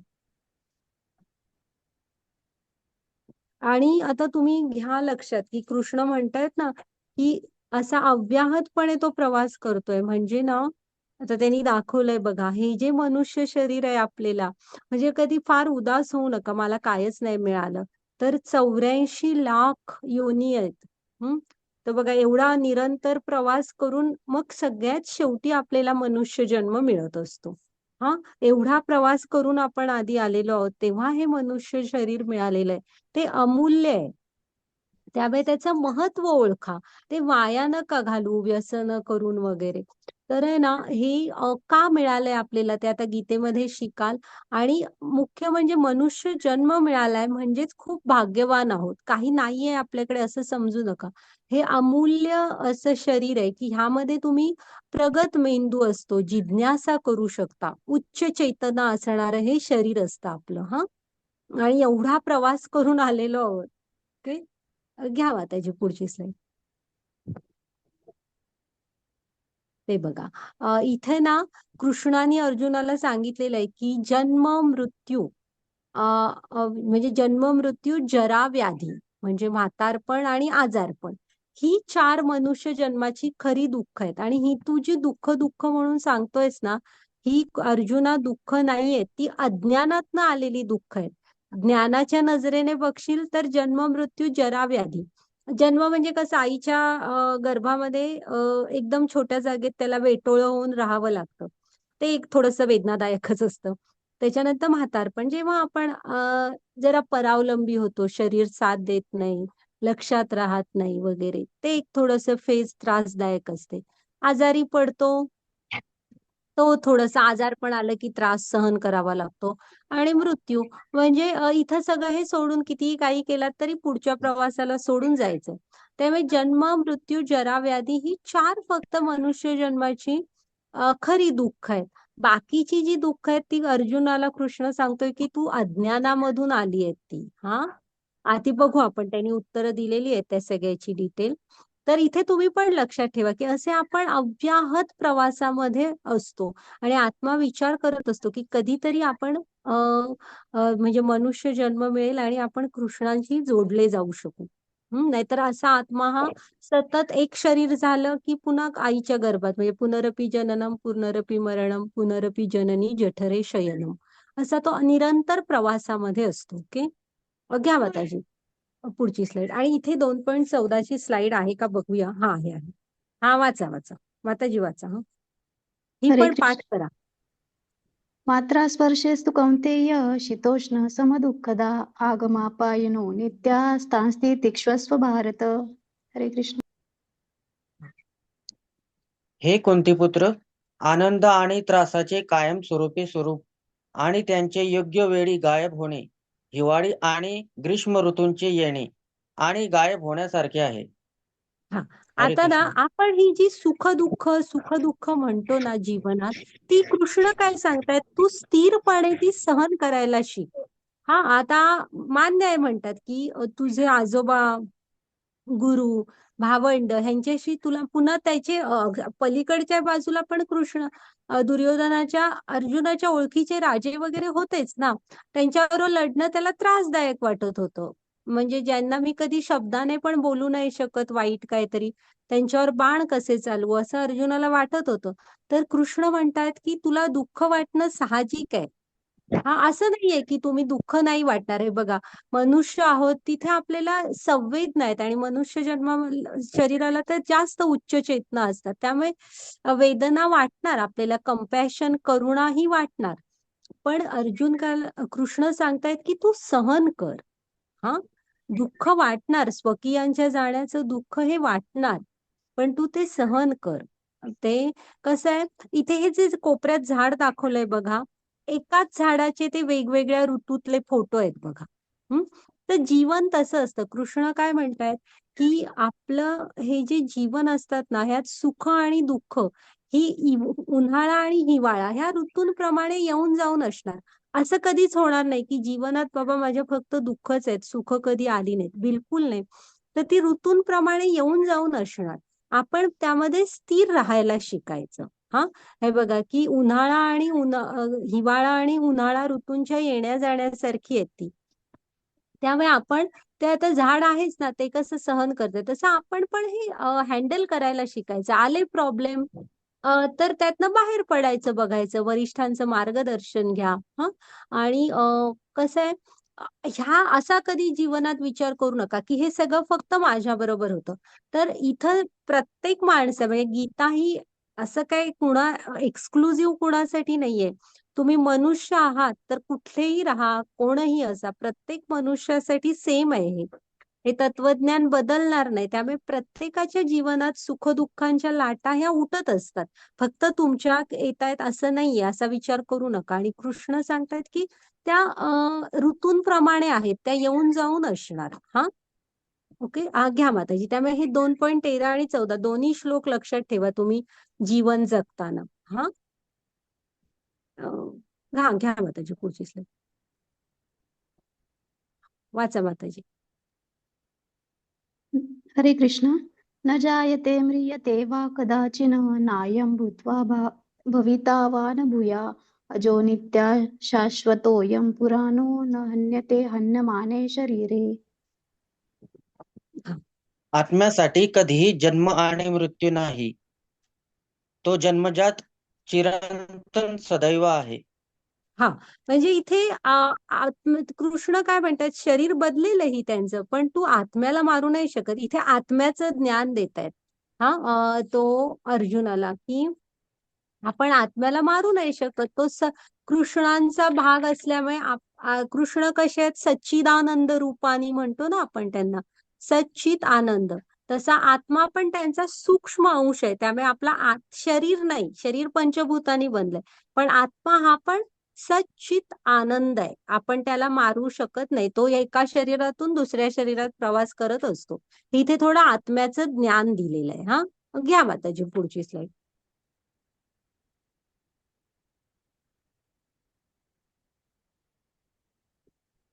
हरे कृष्ण. वाच. जशी एखादी व्यक्ती नवीन वस्त्र घालते, जुनी वस्तू सोडून देते, त्याप्रमाणे आत्मा नवीन भौतिक शरीर स्वीकारतो आणि जुन्या आणि निरुपयोगी वस्तूंचा त्याग करतो. हरे कृष्णा. हा, मग आता जेव्हा आपण बघितलं ना की हे अव्याहत चालणारं चक्र आहे, जेव्हा चालू नाही शकत हे शरीर, वृद्ध होतं, तेव्हा पर्याय नसतो. आत्म्याला हे शरीर सोडून दुसरी घ्यावं लागतं. आता तो मुलगा चिखलात पडला, आता त्याचा शर्ट खराब झाला तर त्याने तो काढून ठेवला आणि दुसरा शर्ट घातला. तसं आत्म्याला असतं. त्यामुळे आपण आत्म्याच्या स्तरावरून विचार करायला हवा. मगाशी म्हटलेलं ते त्यांनी दाखवलंय बघा, की एखाद्याने पाण्यात एखादा बुडतोय, आपण वाचवायला गेलो तर आपण काय विचार करणार त्याला, म्हणजे त्याचं शरीर, वस्तू नाही, त्याचं शरीर कसं वाचेल, म्हणजे तो माणूस कसा वाचेल हे आपण पाहू ना.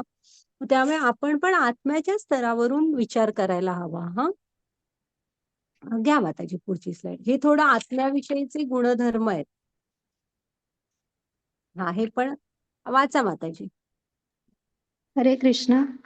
नैनं छिन्दन्ति शस्त्राणि नैनं दहति पावका न चैनं क्लेदयन्त्यापो न शोयति मारुतः.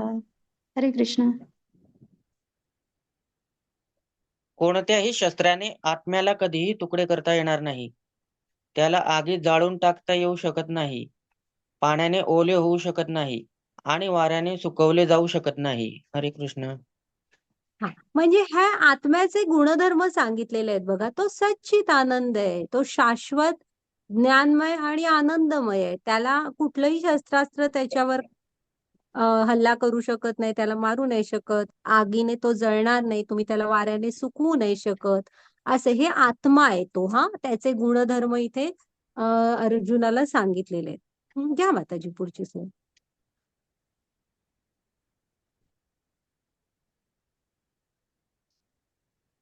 इथे ना ही चित्रकेतू महाराजांची गोष्ट आहे. आता तुम्ही म्हणाल ना की आत्म्याविषयी आपण एवढं सगळं बघतोय, तर हे एक राजा असतात. म्हणजे गोष्ट खूप मोठी आहे. आपण शॉर्ट मध्ये फक्त आत्म्याविषयी बघूया. तर काय होतं, ह्यांना मुलं नसतं, मग हे दुःखी राहत असतात. मग एकदा एक त्यांच्याकडे कोणतरी गुरु येतात. मग ते सांगतात की आहे मग ते विचार, तेव्हाचे राजे ना, ते प्रजा कशी आहे वगैरे, तर ते सांगतात की प्रजा एकदम व्यवस्थित आहे. तेव्हाचे राजे प्रजेची मुलांप्रमाणेच काळजी घ्यायचे, त्यामुळे ते सगळं चांगलं आहे म्हणतात. फक्त एक मूल नाहीये आणि ह्यांना भरपूर बायका असतात पण मूलच नसतं. मग ते म्हणतात की मला एक मूल हवं. तर मग ते म्हणतात की आपण एक प्रयत्न करूया. मग त्या गुरुजींना खूप हे करतात हे राजे. मग ते एक यज्ञ करतात आणि मग त्यातनं एक बाळ होतं. म्हणजे ते हे फळ देतात, त्या यज्ञाचं एक अग्नी प्रकट होतात, अग्निदेवता, आणि फळ देतात. मग ते त्यांच्या महाराणी जी पहिली बायको असते तिला देतात. तिला मग मूल होतं. मूल झाल्यावर काय होतं माहित आहे, ह्या ज्या बाकीच्या बायका असतात ना, ह्या मिळून विचार करतात आता हिला मूल झालं, राजाचं सगळं लक्ष त्याच म्हणजे बाळ आणि बाळाच्या आईकडेच राहणार, आमच्याकडे नाही. म्हणून ह्या काय करतात, त्या बाळाला विष देतात. हा, आणि ते बाळ हे होतं, मृत्यू पावतं. आणि ती राजा आणि ती राणी इतकी दुःखामध्ये बुडून जातात, म्हणजे की नाही खूपच बिचारे दुःख करत असतात. अगदी म्हणजे असं की आता राजा ह्यातनं उठतो की नाही असं होतं.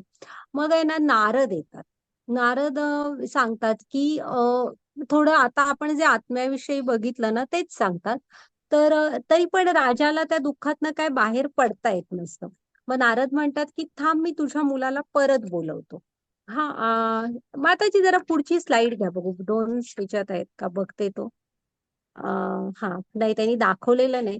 तर नारद जेव्हा बोलवतात ना परत, तेव्हा तो आत्मा असा हात जोडून सगळ्यांच्या समोर उभा राहतो, सगळ्यांना प्रणाम करतो. हा, असा तेजस्वी असा तो आत्मा असतो. आणि तो काय म्हणतो की म्हणजे नारद सांगतात की असं असं तुझ्या आई वडिलांना खूप दुःख होतंय. तर आता वाचा प्रभूजी, हे त्याने काय लिहिलंय बघा. देव ऋषी ते कोणत्या जीवाचे माझे आई वडील आहेत. आत्म्याला आई वडील, भाऊ किंवा मित्र नसतात. अनेक वेळा मी त्यांचा बाप होतो आणि अनेक वेळा ते माझे होते. अनेक वेळा ते माझे मित्र आणि शत्रूही होते. ही सर्व नाती तुमच्या नश्वर देहामुळे आहेत. आणि जसे तुम्ही तुमचा नश्वर अवशेष मागे टाकता, तसे तुमची नातीही मागे टाकतात.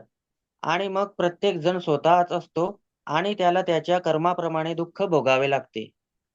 हा, तर इथं आहे ना, तुमच्या बरोबर तुमच्या मग पुढचं जे आत्म्याला शरीर मिळतं ते तुमच्या कर्माप्रमाणे मिळतं. मग हा प्रणाम करून सांगतो की काय माहिती, असे मला आई वडिलांचे सेट किती किती जन्मांमध्ये कुठले कुठले मिळाले. त्याच्यानंतर मी कुणाकुणाचे आई वडील झालो आणि असा अखंड प्रवास करत होतो. आणि म्हणतो नंतर पुढे गोष्ट आहे ती की नारदांना सांगतो की देवर्षी तुम्ही मला का परत बोलवून घेतलं. हाच माझा हे छोटस जे शेवटच उरलेलं कर्मांचे भोग होते. आणि मी आता गोलोक वृंदावनात कृष्णांच्या निघालेलोच, आणि तुम्ही मला वाटेतनं परत बोलवून घेतलंय. मग ते बघितल्यावर ना, ते चित्रकेतू राजा असतात ना, त्यांचा म्हणजे हे त्यांना तो जो एक दुःख झालेलं असतं ते दुःख जातं आणि ते म्हणतात की अरे हा म्हणजे तो सांगतो ना असं मी निरंतर प्रवास करतोय म्हणून. मग ते त्याला देवर्षींना सांगतात की ह्याला जाऊ दे म्हणून, त्याला जिकडे मुक्तीकडे निघालाय ना तर हा जाऊ दे. तर तुमच्या लक्षात आलं ना की असा निरंतर प्रवासात असतो आणि इथली सुख दुःख ह्यातनं बाहेर पडायचं बघायचं. असं समजून घ्यायचं नाही की माझ्या एकट्याच्याच वाटणीला आलं. इथं प्रत्येकाच्या जीवनात ती येऊन जाऊन असणं. तुम्ही कुठलेही संतांचे चरित्र बघा, भक्तांची चरित्र बघा, त्यांच्याही जीवनात सुख दुःख ही येऊन जाऊन होतीच. हा ओके, घ्या माताची पुढची. तर तसं आपण आत्म्याच्या स्तरावर, आपण शरीर नाही, आपण आत्मा आहोत हे लक्षात घ्यायचं. हा, घ्या माताजी. आता आहे ना ह्यामध्ये ना अर्जुन म्हणत असतो ना की म्हणजे मला हे म्हणजे आनंद नाही, म्हणजे त्याचे हे उत्तर तिथनं पुढे आता सुरू होतात बघा. ऍक्च्युली माताजी इथे मराठी ट्रान्सलेशन फक्त वाचू दे, तो श्लोक नाही आता मराठीमध्ये. वाचा प्रभूजी खालचं फक्त. तुझे शत्रू तुला निंदनीय शब्द बोलतील व तुझ्या क्षमतेचा तिरस्कार करतील. तुझ्यासाठी यांपेक्षा वेदनादायक आणखी काय असू शकते? मग तो हरे म्हणतो ना कृष्ण. मला आनंद नाही म्हणत असतो ना, तर कृष्ण इथं सांगतायत की अरे अर्जुना, तुला असं वाटतंय का की ते दुर्योधन आणि पलीकडे समोरचे वाटतील की अर्जुनाने रणांगण सोडून आमच्यावर किती मोठे हे उपकार केले, आम्हाला आमचं, नाही तर आम्ही मेलोच असतो युद्धात. ते काय म्हणतील की अर्जुन आम्हाला घाबरला आणि पळून गेला. आणि हे जे वाक्य असतील अशी जी नंतर समाज टोचून बोलेल ना, हा अर्जुन युद्ध सोडताना मध्येच पळून गेला, हे तुला मृत्यूपेक्षा वेदनादायक असेल असं कृष्ण सांगतात. हा, तो म्हणतो ना मला आनंद वाटत नाहीये. अजून पण पुढे छान सांगितलंय, घ्या माताजी पुढची स्लाइड. म्हणजे बघा की तुम्ही कर्तव्य गीता हे अगदी आता जे सुरू होणार ते 18व्या अध्यायापर्यंत कृष्ण कंटिन्यू अर्जुनाला सांगतायत की उठ आणि तुझं कर्तव्य कर. गीता ही तुम्हाला कर्तव्य करायला सांगते. हा, आणि त्यामुळे अर्जुनाला सांगतायत की तुला काय वाटतंय की तुझे शत्रू तुला खूप छान म्हणतील का असं वागलास तर. आता पुढचं, हा वाचा प्रभूजी. हे कुंतीच्या मुला, एक तर तू रणांगणावर ठार होशील आणि स्वर्गीय ग्रहावर जाशील किंवा जिंकशील आणि ऐहिक साम्राज्याचा आनंद घेईल. म्हणून उठून दृढ निश्चयाने लढ. हा, हरे कृष्ण. साम्राज्याचा आहे ते तिथे. हे बघा, साम तो म्हणतो मला आनंद वाटत नाही, तर कृष्ण सांगतायत की तुझा प्रॉब्लेम काय आहे. दोन गोष्टी होतील. एक तर तू युद्ध करताना ठार होशील. जर का युद्ध करताना, म्हणजे इथं अर्जुनाचं कर्तव्य आहे युद्ध करणं, तुम्ही तुमचं कर्तव्य करताना तुम्हाला मृत्यू आला तर ऑटोमॅटिक स्वर्ग मिळतो. त्यामुळे स्वर्गाच्या आनंदाचं, म्हणजे स्वर्गात गेल्यावर तिथल्या सुखांचा, अमर्याद सुखांचा आनंद घेशील. हा, हे एक होईल जर का तू ठार झालास रणांगणावर. दुसरं काय होईल, तू युद्ध जिंकशील. तेव्हाच तसंच असायचं ना, दोनच गोष्टी व्हायच्या. योद्धे दोन लढताना एक त्यापैकी एकाचा मृत्यू व्हायचा आणि एक जण कोणतरी जिंकायचा. मग ठार झालास तर स्वर्गीय सुखाचा आनंद घेशील. समज जिंकलास युद्ध, तर तेव्हा हस्तिनापूर साम्राज्य म्हणजे पूर्ण पृथ्वीचं साम्राज्य होतं. त्यामुळे पूर्ण साम्राज्याचा आनंद घेशील. म्हणून उठ आणि दृढ निश्चयाने लढ म्हणतायत. हा, म्हणजे कुठेही गीता तुम्हाला कर्तव्याचा मार्ग सोडा म्हणत नाही. घ्या माताजी. तर हे आनंद नाहीला उत्तर दिलेलं आहे. माताजी घ्या पुढची स्लाइड. हा, इथे ते सांगतायत बघा, मृत्यू पावलास तर स्वर्गातल्या सुखांचा आनंद घेशील आणि इथं युद्ध जिंकलास तर पृथ्वीचा राजा बनशील, असं ते दोन सांगतायत. घ्या माताजी पुढची स्लाइड.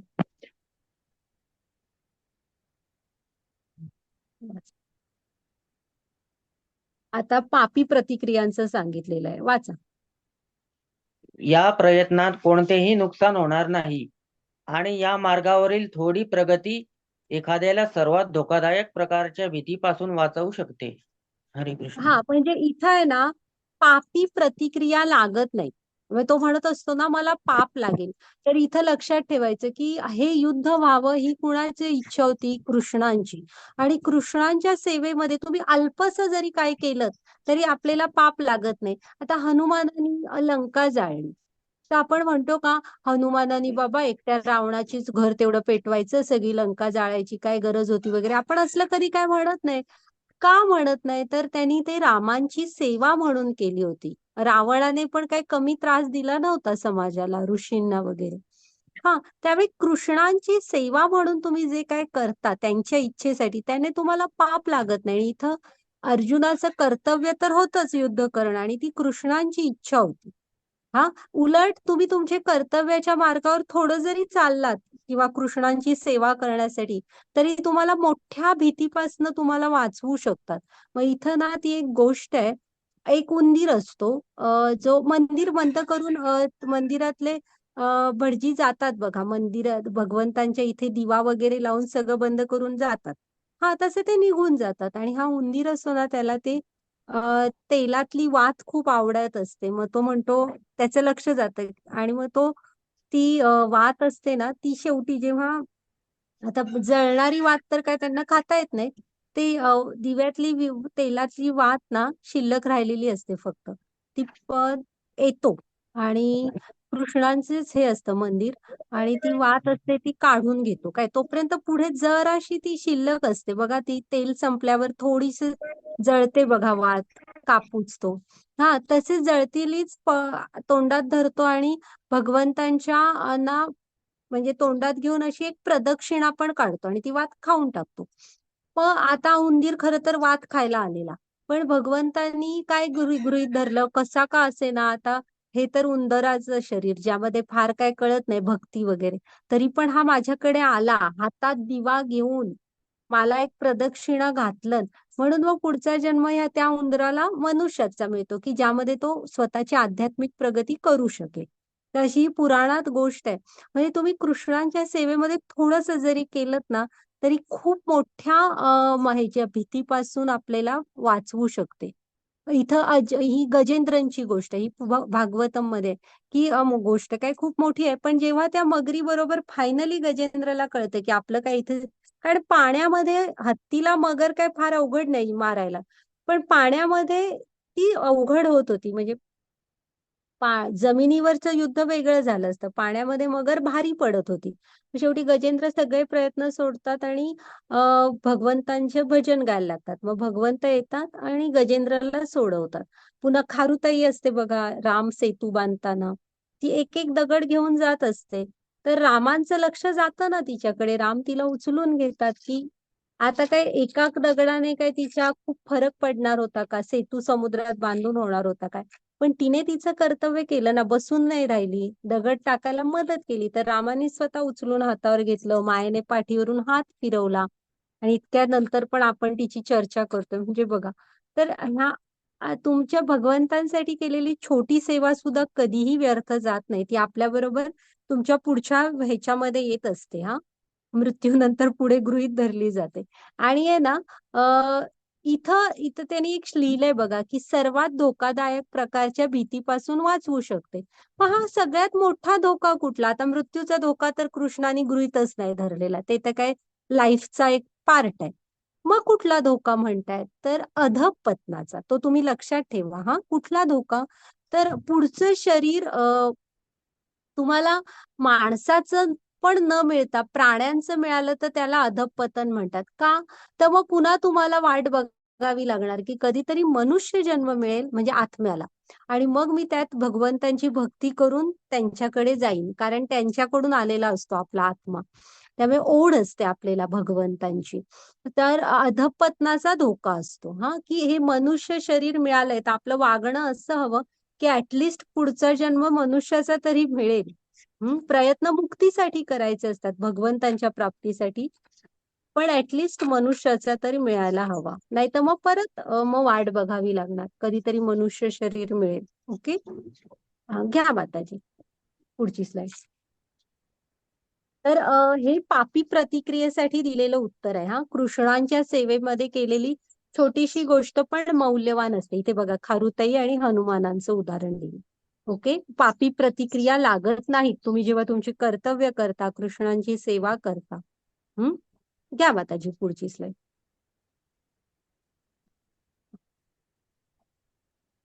घ्या पुढची. असमंजस आहे ना, तो असमंजस आहे म्हणत होतोस तू ना.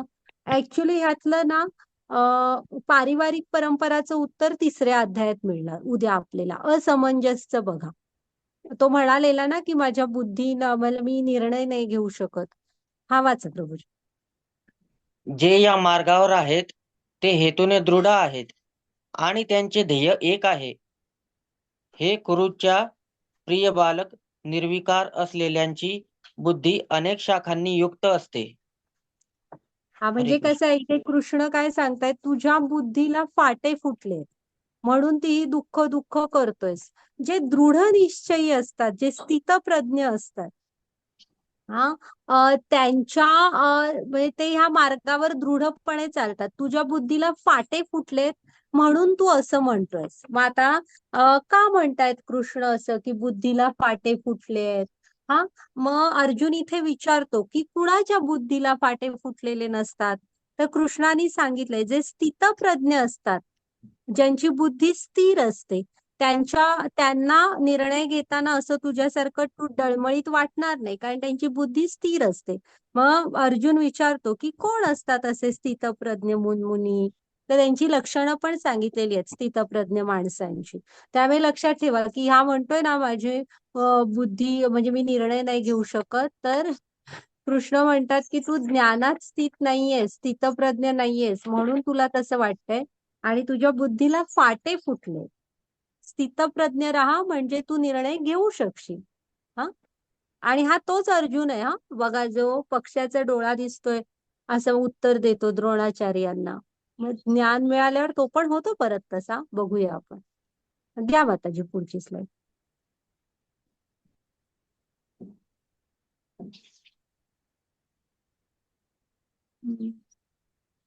हे थोडे स्थितप्रज्ञ मुनींचे ना गुणधर्म सांगितलेले आहेत त्यांनी. वाचा प्रभू. भगवान म्हणाले, हे पार्थ, जेव्हा मनुष्य मानसिक उपजातून उत्पन्न झालेल्या सर्व प्रकारच्या इंद्रिय इच्छांचा त्याग करतो आणि जेव्हा त्यांच्या मनाला एकांतात समाधान मिळते, तेव्हा तो शुद्ध दिव्य चैतन्यात असतो असे म्हणतात. वित श्लोक आहे होय तो. 56वा श्लोक आहे. माताजी वाचणार काय तुम्ही? हरे कृष्ण माताजी. दुःखेष्वनुद्विग्नः सुखेषु विगतस्पृहा वितराग भयक्रोधा स्थितधीर्मुनिरुच्यते.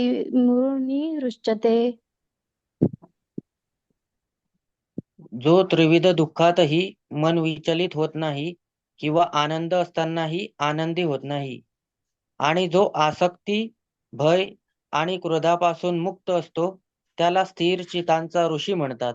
हरे कृष्ण. हा, हरे कृष्ण. तर ह्या 2 श्लोकांमध्ये इथं स्थितप्रज्ञ म्हणजे काय अर्जुन विचारतो. बाबा कृष्णा, ज्यांची बुद्धी स्थिर आहे ते निर्णय घेऊ शकतात, मग जरा स्थितप्रज्ञांची लक्षणं सांग म्हणतो. तेव्हा इथं सांगितलं. आणि फक्त प्रल्हाद महाराज त्याचं उदाहरण आहे. हा की हे जे आहेत ना इंद्रिय सुख, म्हणजे आपण इंद्रियांच्या मागे धावत असतो, म्हणजे सगळं इच्छा इंद्रियांच्या पुरवत असतो. हा ड्रेस पाहिजे, ते खायला पाहिजे. तर ही लोक त्याच्या मागे नसतात आणि त्यामुळे ती ज्ञानात स्थित असतात. हा पुन्हा त्रिविध ताप. आता त्रिविध ताप आपण हळूहळू बघू, आज नाही सांगत. आधी दैविक, आधी भौतिक, आधी आध्यात्मिक असे त्रिविध ताप असतात. त्याच्यामध्ये पण त्यांचं मन विचलित होत नाही. हा आणि जे आनंद आला तरी स्थिर असतात. हा आनंद आला तरी कृष्णा ही तुझी कृपा, दुःख आलं तरी ठीक आहे, हा कसं तरी यातनं बाहेर पडू आणि आपल्या अनुभवानी समृद्ध झालो, आपल्या कपॅसिटीज कळल्या ना. काही आता तुम्ही कुठेतरी जाताय, मधी टायर वगैरे काहीतरी पंक्चर झाला, तर टायर 4 व्हीलरचा आपल्याला लावता तर आला, स्टेफनी असते ती काढून लावली. काही छोट्या छोट्या गोष्टी असतात किंवा जे काही येईल, हा कपॅसिटी तर कळली ना आपली असं. त्यामुळे ते आनंद आणि दुःख या दोन्हीमध्ये स्थिर असतात, कृष्णांशी जोडलेले असतात, असे असतात हे. आणि आपण कंटिन्यू गीतेमध्ये स्थितप्रज्ञ कोण कसे असतात ते बघणारच आहोत. घ्या बताजी पुढची स्लाइड. आणि इथं वित, राग, भय, क्रोध हा शब्द लक्षात ठेवा. हा कारण तुम्ही ते कसे असतात माहित आहे? राग म्हणजे आसक्ती, राग वाटणं म्हणजे क्रोध म्हणजे अँगर. मराठीत आपण ज्याला मला खूप राग आला तो क्रोध. वित राग भय क्रोध म्हणजे तुम्ही मुक्त असायला पाहिजे.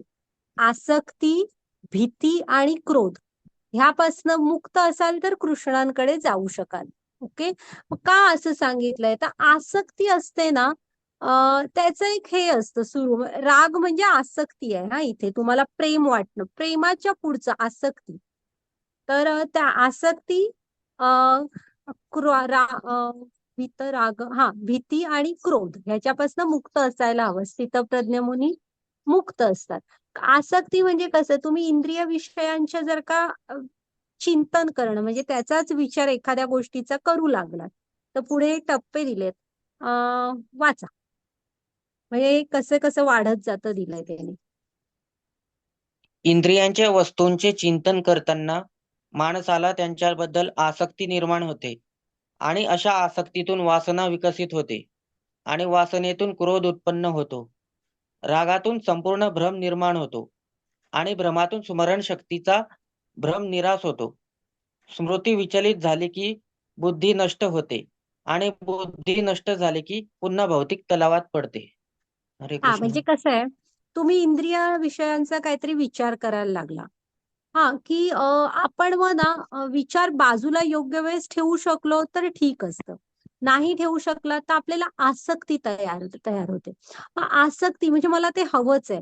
मग त्यातून वासना म्हणजे काय इच्छा, विविध इच्छा, कामना. मग त्यातनं त्या नाही पूर्ण होत आहेत. तुमची आसक्ती, तुमची इच्छा पूर्ण नाही होत आहे. तर आपल्याला राग येतो, क्रोध. मग क्रोधात जेव्हा तुम्ही निर्णय घेता, जेव्हा लक्षात ठेवायचं की तुम्ही मोठे मोठे डिसिजन तुम्हाला घ्यावे लागतात जीवनामध्ये. तुमचे बिझनेस तुमचे चालवायचे असतात किंवा मोठ्या मोठ्या पोस्टवर असाल तर माणसं असतात हाताखाली काम करणारी. अशा वेळेस तुम्हाला स्थिरपणे निर्णय घ्यावे लागतात.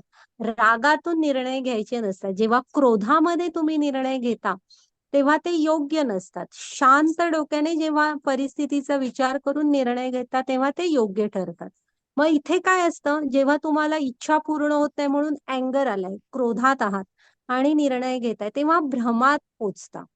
भ्रम असतो ना तो तुमची बुद्धी नष्ट करतो. हा आणि असे बुद्धी बाजूला ठेवून जे म्हणजे महाभारतामध्ये दुर्योधन याचं उदाहरण आहे. बुद्धी बाजूला ठेवून फक्त आसक्ती त्याला होती हस्तिनापूर हस्तिनापूर साम्राज्याविषयी. साम्राज्य. हा तर असे जेव्हा आपण निर्णय घेत राहतो तेव्हा ह्या भौतिक ह्याच्यामध्ये पडत असतो. म्हणजे असे निर्णय चुकतात आणि त्याचे परिणाम म्हणून पुन्हा आपण इथेच अडकून पडलेलो असतो जन्म मृत्यूच्या चक्रात. ते निर्णय योग्य नाही होत. त्यामुळे योग्य पहिल्याच स्टेजवर की आपल्याला एखादी इच्छा तयार झाली ती योग्य आहे की नाही हा सुरुवातीला आपण बघायचं असतं ते. हा घ्या माताजी पुढची स्लाइड आहे. पुढे आपण शिकू ते मनुष्याच्या शरीराचा रथ त्याच्यामध्ये सांगते तुम्हाला. हा तर हे ते टप्पे आहेत बघा. चिंतन, आसक्ती, मग ती आसक्ती तीव्र इच्छा बनते, मग आपल्याला राग येतो, मग रागात आपण भ्रमामध्ये जातो, मग बुद्धी काम करत नाही, गोंधळात पडतो असं. तर हे टप्पे आहेत. इथं चिंतन जेव्हा करतोय ना तेव्हाच स्वतःला आवरायचं. हा मग घ्या माताजी पुढची स्लाइड की बाबा मला आता कुठलं महत्वाचं काम आहे ह्याच्या नादाला लागू की माझा अभ्यास पूर्ण करायचा आहे किंवा हे काम करायचंय ते त्याच वेळेस निर्णय घ्यायचा असतो. आपण त्याला स्थितप्रज्ञ असणं म्हणतात. हे बघा ही जी आहे ना ही स्थितप्रज्ञ मुनी कसे असतात बघा. समुद्राची उपमा दिली आहे. वाचा प्रभूजी. जी व्यक्ती इच्छांच्या अखंड प्रवाहामुळे विचलित होत नाही, जी नद्यांप्रमाणे समुद्रात प्रवेश करते, जी सतत भरलेली असते परंतु नेहमी स्थिर असते, एकटाच शांतता प्राप्त करू शकतो आणि अशा इच्छा पूर्ण करण्यासाठी प्रयत्न करणारा माणूस नाही. थांबा हा मी पटकन वाचून दाखवते. आता जर आपला हा अध्याय मोठा आहे वेळ झालाच. एकच मिनिट हा वाचून दाखवते. ते ट्रान्सलेशन बरोबर झालेलं नाही. तर स्थितप्रज्ञ मनुष्य कसा असतो ना ते तिथे त्यांनी सांगितलंय. समुद्राची उपमा दिली. समुद्र पाण्याने भरत असूनही शांत असतो. म्हणजे त्याला नद्या येऊन भेटत असतात. खरं तरी पण समुद्र मर्यादा त्याची भरती ओहोटीचं ठीक आहे पण आपली मर्यादा सोडून अचानक समुद्र नदी येऊन भेटली म्हणून बाहेर पडत नाही कधी. त्याचप्रमाणे जो मनुष्य समुद्रात अव्याहतपणे प्रवेश करणाऱ्या नद्यारूपी कामेच्छांच्या प्रवाहाने विचलित होत नाही, तोच शांती प्राप्त करू शकतो. आणि इच्छा तृप्त करण्यासाठी संघर्ष करणाऱ्याला शांती प्राप्त होत नाही.